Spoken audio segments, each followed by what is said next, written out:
la peinture, et beaucoup de choses peuvent être faites ici. Et quand il faut faire ces choses-là, bien aimé, démontrer sa fidélité en oubliant un peu ses titres dans la société, démontrer sa fidélité en oubliant un peu même son compte en banque et dire, là, je vais porter ma salopette, je vais mettre des bottes pour les travaux, et là, c'est la main maintenant à la pâte. Et croyez-moi, lorsque vous ferez cela, Dieu va enregistrer cela dans son livre de souvenirs. Et dire, oui, je l'ai vu. Il avait oublié qu'il était une grande autorité. Je l'ai vu. Il avait oublié qu'il était une grande cadre pendant ce temps-là. Il a servi fidèlement. Il a pris le pinceau. Il a commencé à faire des travaux. Amen, amen. Lorsqu'on devait faire les toilettes à la parole du salut, couper les arbres même pour commencer l'église là-bas, je me rappelle comment est-ce qu'on était là tous avec des machettes, avec des bêches, avec des roues pour couper, dégager les carcasses des voitures qu'il y avait dans la parcelle quand on devait faire les toilettes, creuser. J'étais là dans le trou avec le pasteur Noël également, en train de creuser pour sortir la terre, pour que le maçon fasse après son travail. Et ça, c'est très, très, très important. Et Dieu qui est fidèle voit cela. Amen. Troisièmement, la vraie fidélité est connue de Dieu. La vraie fidélité est connue de Dieu. Verset 24. Puis ils prièrent ensemble en ces termes. Seigneur, toi qui connais les cœurs, montre-nous lequel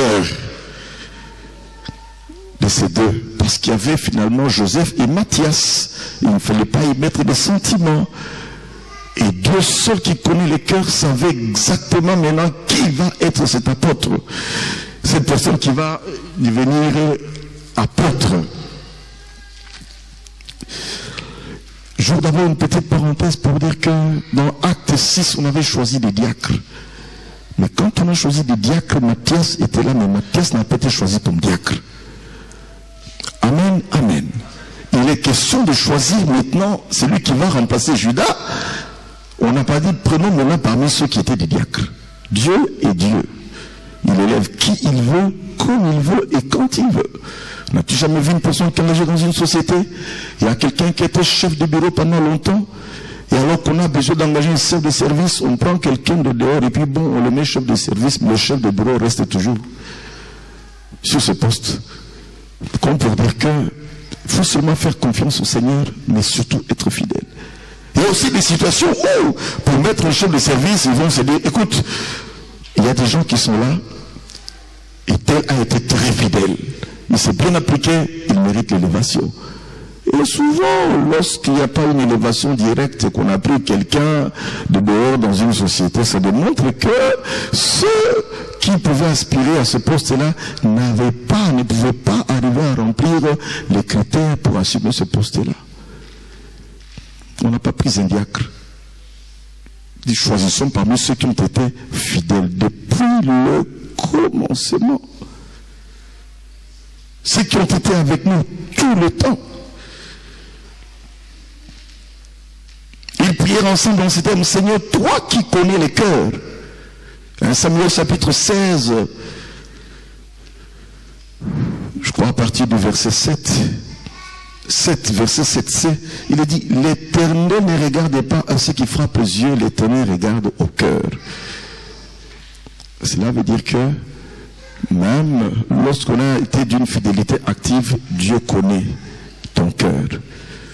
Parce que dans la fidélité, il y a beaucoup de choses également. Il y a une fidélité qui peut être une fidélité fantoche.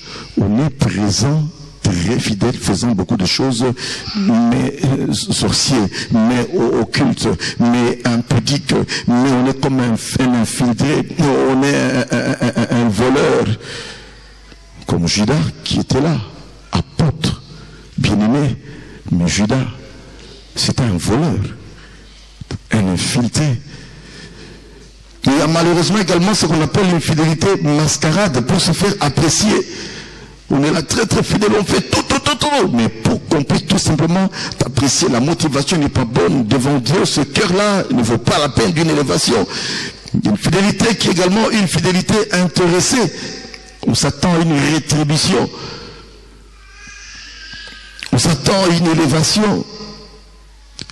On est intéressé parce qu'on a une visée dans cet endroit-là.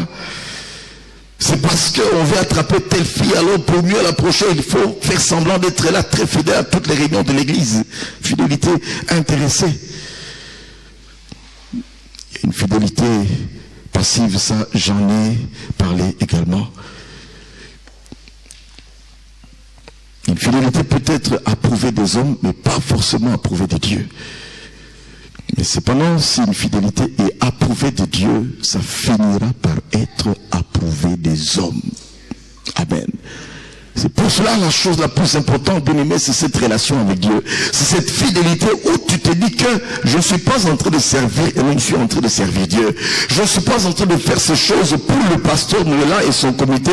Je suis en train de faire ces choses pour notre Dieu. Amen. Pour notre Dieu.